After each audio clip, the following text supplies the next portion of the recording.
हरे कृष्णा। ओम नमः शिवाय। कल हमने कथा में विश्राम लिया था कि महादेव से आशीर्वाद प्राप्त करते हैं दोनों भाई। महादेव उन्हें ये भी समझाते हैं कि भविष्य में ऐसी परिस्थितियां उत्पन्न होंगी जब अधिकांश व्यक्ति बुराई के वर्चस्व के अनुयायी बन जाएंगे, बुराई की ओर आकर्षित होंगे और उस समय उन जटिल समस्याओं का सामना करने हेतु तुम दोनों अपने ज्ञान का वर्चस्व स्थापित करोगे। और इस प्रकार से अपने पुत्रों को समझाकर महादेव आशीर्वाद देते हैं और वो प्रस्थान करते हैं। वहीं दूसरी ओर मैंने बताया था कि रावण अपने भाई कुंभकर्ण को जगाता है और कुंभकर्ण को जगाने के बाद उसे यही समझाता है कि भविष्य में अपने राक्षसों का भविष्य अगर हमने बनाना है तो अपने राक्षसों के भविष्य हेतु हमें मनुष्य जाति के वर्तमान का हनन करना ही होगा। और इस प्रकार से रावण के कहने पर कुंभकर्ण मनुष्यों पर अत्याचार आरंभ कर देता है। बहुत अत्याचार करता है, उनके साथ मारपीट करना, उनसे ज़बरदस्ती अपने जो नगर निर्माण का कार्य शुरू हुआ था नगर निर्माण का कार्य करवाना। महादेव कहते हैं पार्वती ये फिर सब कुछ गलत हो रहा है। अब फिर एक और भक्त भ्रमित होकर अपनी शक्तियां अपने सामर्थ्य का दुरुपयोग कर रहा है। फिर से एक भक्त जो है वो भ्रमित हो गया। माता पार्वती तुरंत समझ जाती हैं, कहती हैं रावण। महादेव कहते हैं हाँ पार्वती, रावण। तो साथ ही वो ये भी कहते हैं कि रावण जो कुछ कर रहा है उस वजह से गणेश और कार्तिकेय को शिक्षा प्राप्त करके शीघ्र लौटना होगा।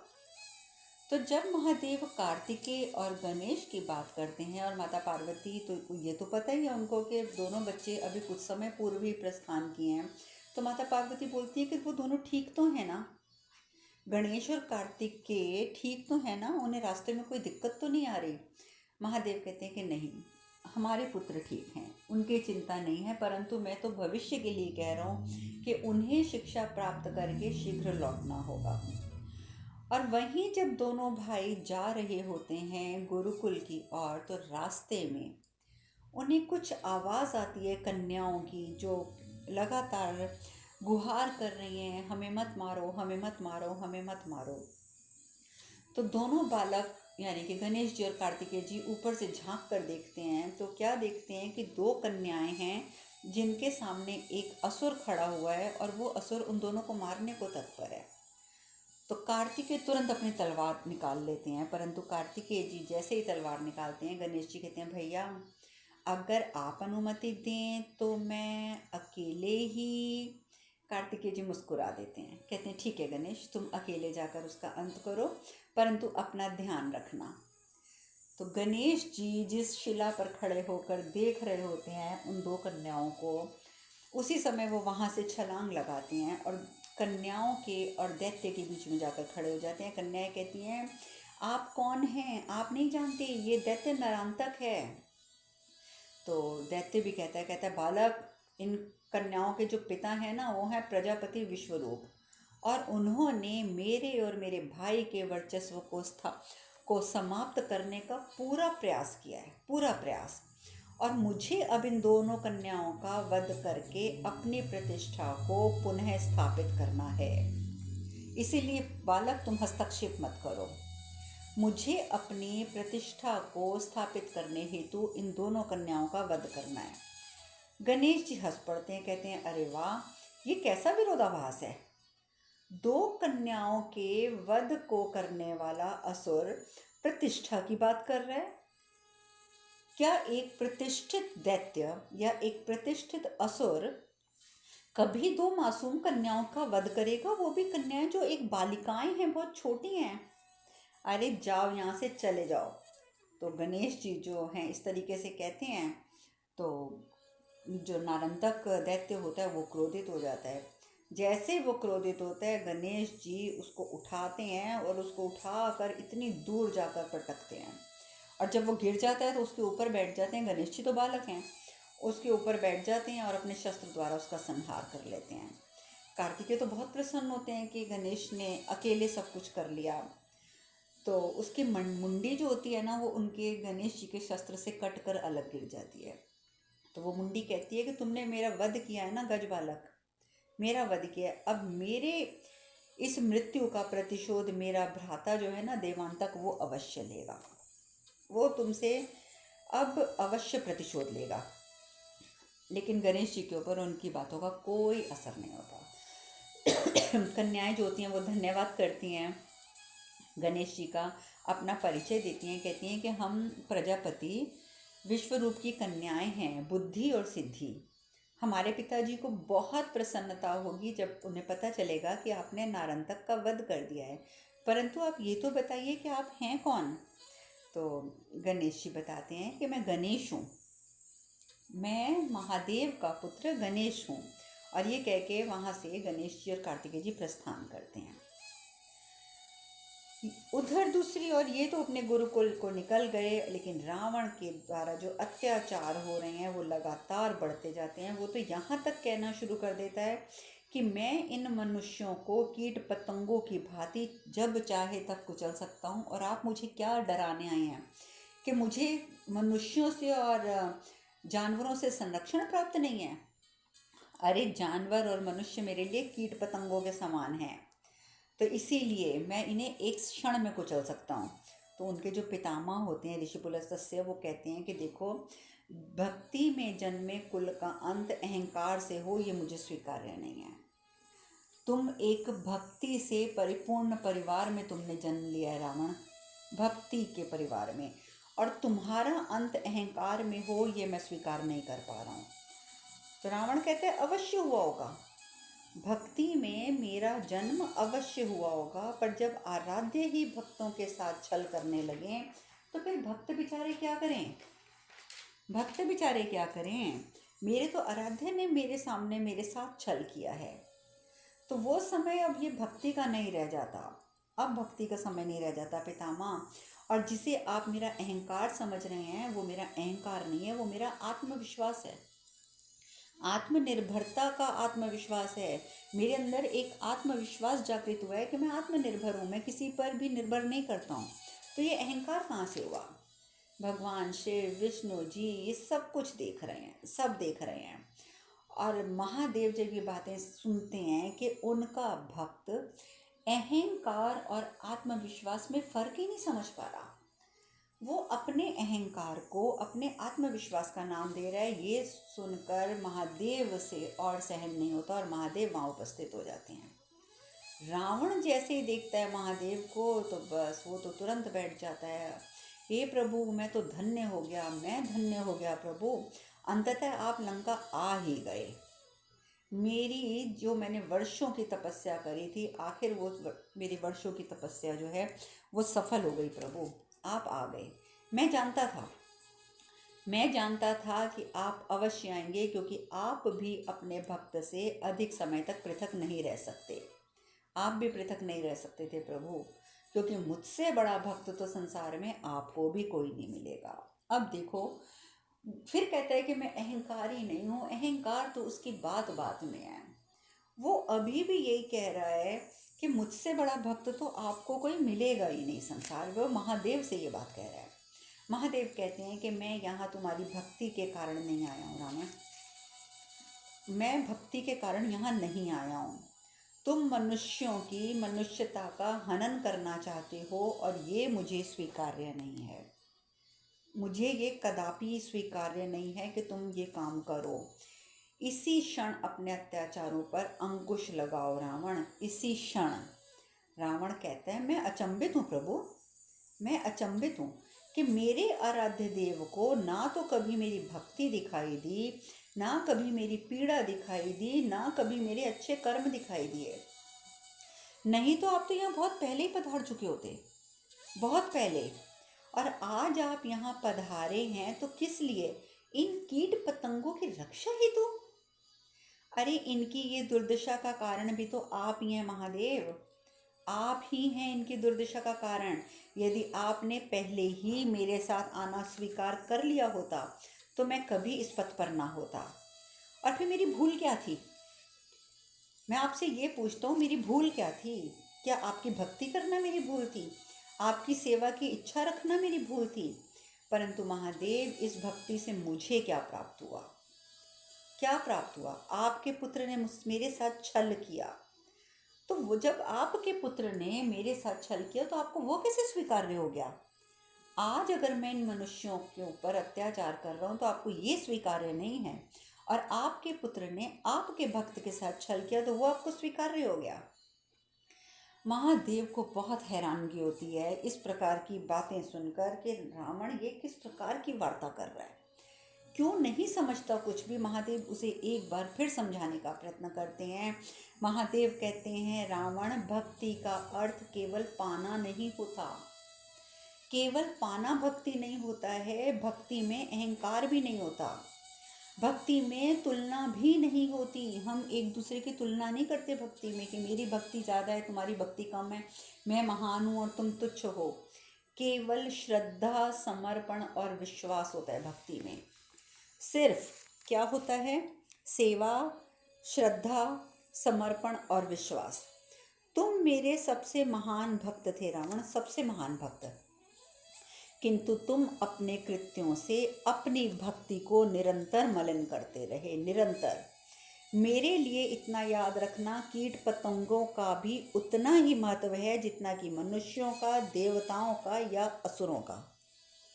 मेरी नज़र में कोई भी अलग नहीं है। मेरी नज़र में देवता हों, असुर हों, मनुष्य हों, कीट पतंगे हों, सब एक बराबर हैं। यदि कोई भी किसी के साथ अत्याचार करे तो उसे रोकना अनिवार्य है, और मैं वही कर रहा हूँ रावण, वही कर रहा हूँ। रावण हंसने लग जाता है, कहता है, मुझे रोकना कठिन ही नहीं, असंभव है महादेव, असंभव। स्मरण रहे, मुझे स्वयं ब्रह्मदेव का आशीर्वाद प्राप्त है। कौन रोकेगा मुझे? आप रोकेंगे मुझे? अरे आप स्वयं भी नहीं रोक सकते मुझे, और जब महादेव ही नहीं तो फिर और कोई भी नहीं। इतना घमंड उसके अंदर, इतना अहंकार उसके अंदर, कहते हैं मुझे कोई रोक ही नहीं सकता। महादेव कहते हैं, रावण, आज तुम जिन मनुष्यों को निरीह समझ रहे हो ना, भविष्य में उन्हीं मनुष्यों में से एक मनुष्य के द्वारा तुम्हारा अंत होगा। एक मनुष्य के द्वारा तुम्हारा अंत होगा, और इस उसका साक्षी ये समस्त संसार होगा, समस्त संसार। और सत्य तो यही है रावण कि तुम भी इससे अनभिज्ञ नहीं हो, ये बात तुम भी जानते हो। और ये कह के महादेव अंतर्ध्यान हो जाते हैं। महादेव वहाँ से प्रस्थान करते हैं, कैलाश पर पहुँच जाते हैं। कैलाश पर पहुँचकर महादेव कहते हैं कि रावण का ज्ञान, उसकी शक्ति, उसकी भक्ति, सब उसके विनाश का कारण होता जा रहा है, सिर्फ अहंकार, अहंकार के कारण। यदि उसके अहंकार उसके अंदर ना आता तो उसका ज्ञान, उसकी भक्ति, उसकी शक्ति सर्वोपरि थी, परंतु उसके अहंकार ने इन तीनों चीज़ों का नाश कर दिया। और रही सही कसर भी अब जल्दी ख़त्म हो जाएगी। उसने बुराई के मार्ग का चयन किया है पार्वती, बुराई के मार्ग का। और ये प्रमाण है इस बात का कि मेरा भक्त मेरे आशीर्वाद का पात्र बन सकता है या मेरे तंज का, ये उस भक्त पर निर्भर करता है। और मेरे भक्त ने बुराई का मार्ग अब चुन लिया है। और इतना मैं कहना चाहता हूँ पार्वती, ये मैं अपने सभी भक्तों से कहता हूँ कि मेरा आशीर्वाद सबको प्राप्त हो सकता है। कोई भी मेरे आशीर्वाद का पात्र बन सकता है, और कोई भी मेरे क्रोध का भी भाजी बन सकता है। मैं किसी पर भयंकर तौर पर क्रोधित भी हो सकता हूँ और अपना आशीर्वाद भी दे सकता हूँ, और इसका उत्तरदायित्व केवल मेरे भक्त पर है, उसके कर्मों पर है, उसकी स्वच्छंद इच्छा पर है। ये तो वही सब बातें हो गई जो जलंधर को भी महादेव ने समझाई थी, परंतु जलंधर ने भी अपनी महानता का मार्ग नहीं चुना था, अपने विनाश का मार्ग चुन लिया था। और वही गलती रावण भी कर रहा है। रावण तो भक्त भी है, इतना बड़ा भक्त होने के बाद, जिसे महान भक्त की उपाधि प्राप्त हो, वो जब अपने विनाश का मार्ग चुनता है तो कहीं ना कहीं भगवान को भी दुख होता है। भगवान को भी दुख होता है कि क्या कर रहा है मेरा भक्त। और महादेव यही कहते हैं कि अब तो उसके कर्म, उसकी स्वच्छंद इच्छा पर निर्भर करता है कि वो मेरे क्रोध का भाजी बनेगा या उसे मेरा आशीर्वाद प्राप्त होगा। अब तो इसका चुनाव उसे स्वयं करना होगा। ये कह के महादेव वहाँ पर शांत होकर खड़े हो जाते हैं, अपने ध्यान में मग्न हो जाते हैं, महादेव की बातें सुन तो ली रावण ने। महादेव तो कह भी गए कि तुम भी अनभिज्ञ नहीं हो, तुम भी जानते हो कि तुम्हारा अंत एक मनुष्य करेगा। लेकिन इस बात ने बेशक वो अपने मन पर कोई भाव नहीं लाया, अपने चेहरे पर कोई भाव नहीं लाया, परंतु कहीं ना कहीं उसके मन में एक भय समा गया कि महादेव भी कह के गए हैं और मैं भी जानता हूँ कि मेरा अंत कैसा होगा। तो अब उसने एक चाल चली। अब उसने क्या चाल चली कि उसने मनुष्यों को कहा अत्याचार बंद कर दिए और उन्हें बोला कि देखो, मैं अब तुम्हें कोई अत्याचार नहीं करूँगा, मैं तुम्हें बोलता हूँ कि मैंने यहाँ पर भवन का निर्माण करना है और उस भवन के निर्माण में आप सब भागीदार हैं। तो जब इस भवन का निर्माण हो जाएगा तो मैं पारितोषिक के रूप में आप लोगों को यहाँ रहने के लिए स्थान प्रदान करूँगा। आप लोग सदैव मेरे इस नए भवन में रहेंगे और इसके साथ साथ आप लोगों को रोज़ शाम को जब आपका कार्य पूर्ण होगा तो मैं आपको पारितोषिक के रूप में स्वर्ण मुद्राएं दूंगा।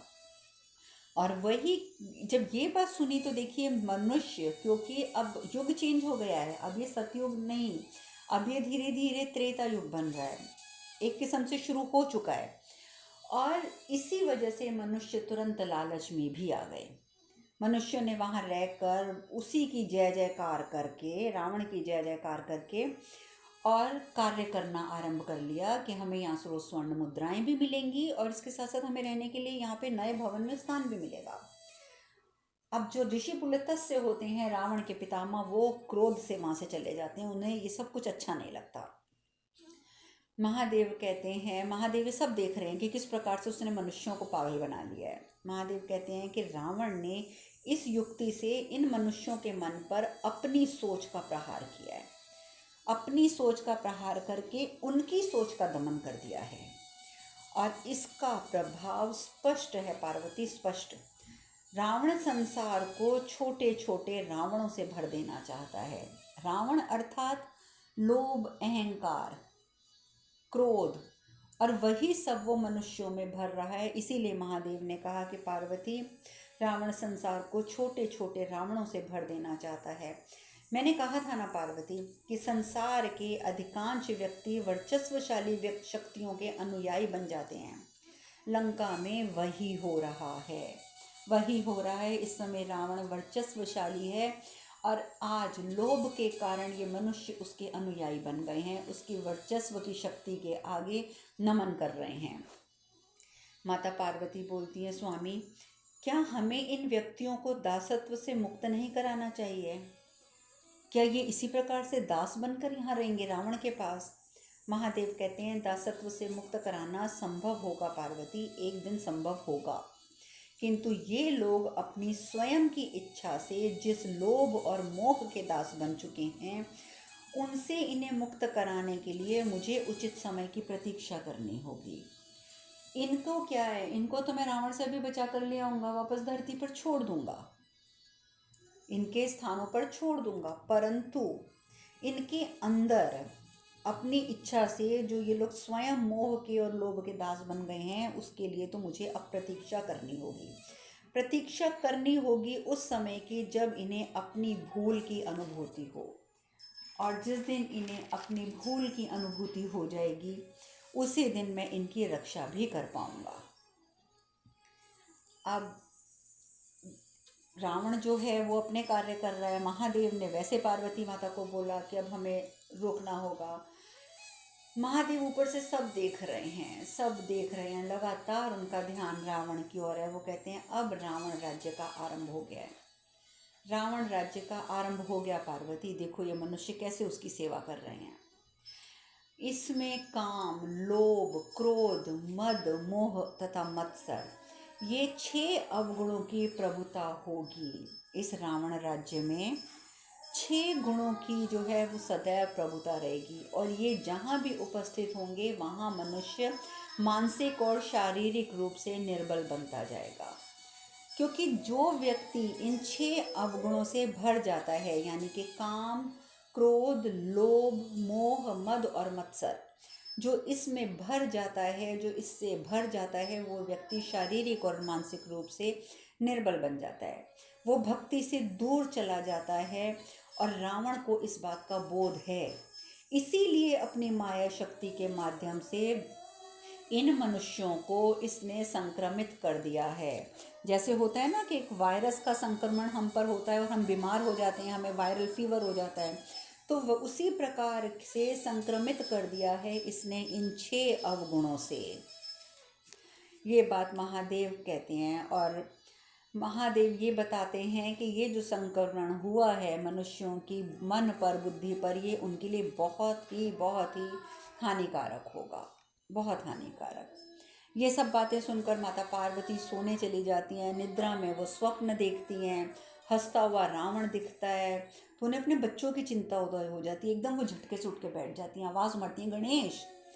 महादेव वहीं खड़े होते हैं। महादेव कहते हैं वो केवल स्वप्न था पार्वती, केवल स्वप्न, और कुछ नहीं था। महादेव कहते हैं पार्वती, युगांतर पूर्व बहुत कुछ होने वाला है, बहुत कुछ, और हमें ऐसी परिस्थितियों का मोह त्याग कर संयमित रहना है। यदि हम संयमित नहीं रहेंगे तो ये बहुत मुश्किल हो जाएंगी ये परिस्थितियाँ। वर्षों बीत जाते हैं, वर्षों। रावण अपने उसी प्रकार के कार्य करता जा रहा है और उधर दूसरी ओर कार्तिकेय जी और गणेश जी की शिक्षा पूर्ण हो जाती है। दोनों अपनी शिक्षा पूर्ण कर लेते हैं। जब उनके आने का समाचार पहुंचता है कैलाश पर, तो सब बहुत प्रसन्न हो जाते हैं। युगांतर के साथ साथ दोनों पुत्र बड़े हो जाते हैं। अब दोनों पुत्र वयस्क हो चुके हैं। अब माता पार्वती कहती हैं, स्वामी हमारे पुत्र तो आने वाले हैं, वर्षों पश्चात आ रहे हैं, और अब तो वो वयस्क भी हो गए होंगे, तो अब तो हमें उनकी विवाह की चिंता करनी चाहिए ना, कि उनका विवाह किससे होगा, वधुएं कौन होंगी, कैसी होंगी, कहाँ पर होंगी, वो कैलाश पर रह भी पाएंगी या नहीं रह पाएंगी, तो अब तो हमें ये सब कुछ चिंतन करना चाहिए ना स्वामी। महादेव कहते हैं, नहीं पार्वती, नहीं, हमें चिंतन की आवश्यकता नहीं है। माता पार्वती बहुत हैरान होती हैं, हमें चिंतन की आवश्यकता नहीं है। तभी वहाँ पर प्रजापति विश्वरूप का आगमन होता है अपनी दोनों पुत्रियों के साथ और शगुन का सामान लेकर। महादेव तो पहले ही देख चुके थे कि प्रजापति विश्वरूप आ रहे हैं, तभी तो उन्होंने माता पार्वती से कहा कि हमें चिंतन की आवश्यकता नहीं है। तो महादेव बताते हैं माता पार्वती को कि पार्वती, ये प्रजापति विश्वरूप हैं। तो विश्वरूप हाथ जोड़कर प्रणाम करके कहते हैं, परंतु इस समय मैं प्रजापति नहीं, मैं केवल एक पिता हूँ और अपनी पुत्रियों के विवाह का प्रस्ताव लेकर यहाँ उपस्थित हुआ हूँ। और वहीं पर उस समय माता पार्वती देखती हैं कि उनकी दोनों पुत्रियाँ भी उपस्थित हैं। विश्वरूप कहते हैं, प्रभु आप तो त्रिकालदर्शी हैं, आप तो सब कुछ जानते हैं। मेरी पुत्रियों के प्राणों की रक्षा के उपरांत इन्होंने आपकी पुत्रवधू बनने का निर्णय ले लिया था। जब ये छोटी बालिकाएं थी, इन्होंने तभी निर्णय ले लिया था कि ये आपकी पुत्रवधू बनेंगी। इसीलिए मेरा आपसे निवेदन है कि मेरे इस अनुरोध को आप अस्वीकार ना करें, क्योंकि मेरी पुत्रियां बचपन से ही आपको और माता पार्वती को अपने माता पिता के रूप में स्वीकार कर चुकी हैं। महादेव कहते हैं, सिद्धि बुद्धि यहाँ आओ। सिद्धि अर्थात अनिमा, महिमा, ललिमा, गरिमा आदि अष्ट सिद्धियों की स्वामिनी, और बुद्धि जिसके सामर्थ्य पर सृष्टि में बुद्धिमत्ता का अस्तित्व है। वो कहते हैं, प्रजापति विश्वरूप, इतनी गुणी कन्याओं का ससुर होना किसे स्वीकार्य नहीं होगा, किसे स्वीकार्य नहीं होगा कि वो आपकी इतनी गुणी पुत्रियों का ससुर बने।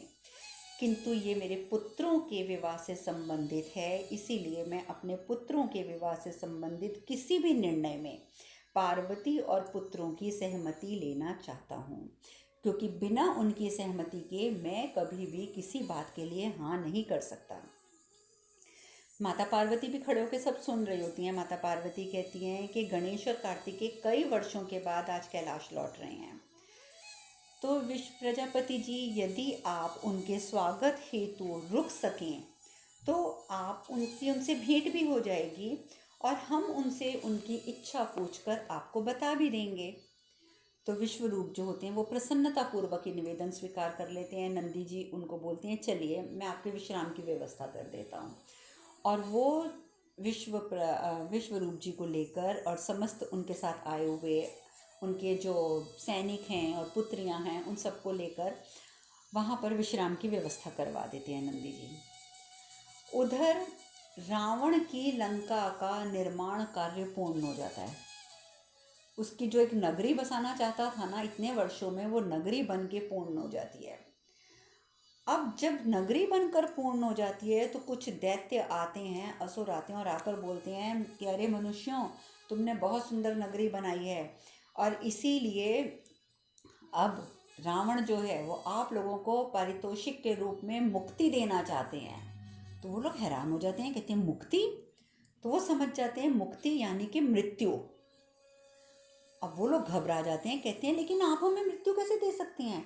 आप लोगों ने हमें यहाँ हमारे साथ ये वादा किया था रावण ने कि वो हमें यहाँ रहने का स्थान प्रदान करेगा और हमने इतनी मेहनत करी, इतनी श्रद्धा से भवन का निर्माण किया, पूरे नगर का निर्माण किया। अब हम ये छोड़कर नहीं जाएंगे, हम तो यहीं पे रहेंगे, अब तो हमें यहीं पे रहना है। महादेव ये सब देख रहे होते हैं। उधर एक और तो गणेश जी और कार्तिकेय जी आने वाले हैं, इधर प्रजापति विश्वरूप आकर बैठे हुए हैं। लेकिन महादेव कहते हैं, पार्वती अब मनुष्यों की रक्षा का समय आ गया है, अब रावण के अत्याचारों से उन्हें मुक्त कराने का समय आ गया है।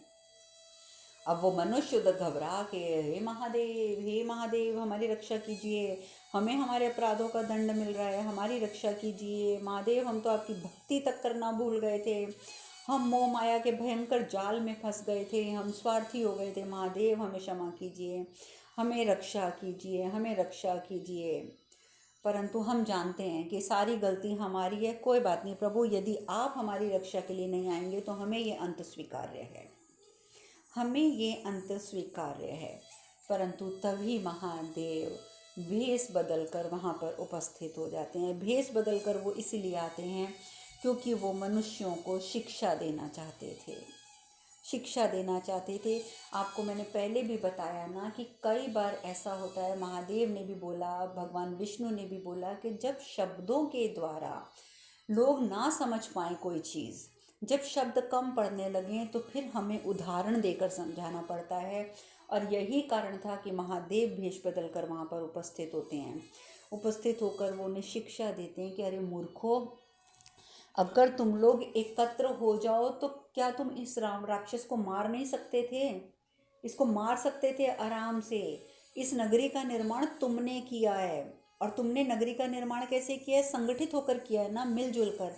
तो संगठित होकर तुम इनका सामना करते तो तुम इन्हें हरा भी सकते थे।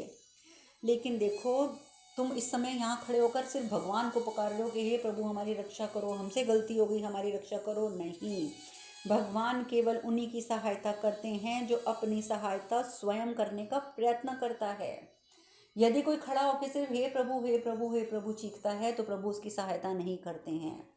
हाँ, जब तुम अपना कदम उठाओगे, अपने लिए अपनी सहायता करने का स्वयं प्रयत्न करोगे, तो एक कदम उठाओगे तो भगवान 10 कदम बढ़ा कर आएंगे तुम्हारी सहायता करने।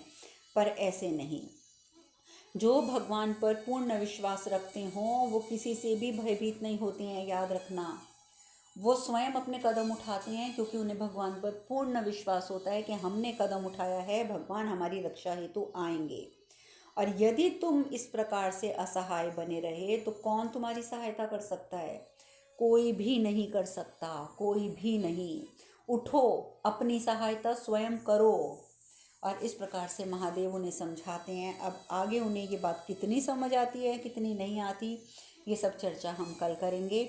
आज यहीं विश्राम लेते हैं। हरे कृष्ण कृष्ण कृष्ण हरे हरे, हरे राम राम राम हरे हरे। आप सब खुश रहें, सुखी रहें, स्वस्थ रहें। हरे कृष्णा। ओम नमः शिवाय, ओम नमः शिवाय, ओम नमः शिवाय, ओम नमः शिवाय, ओम नमः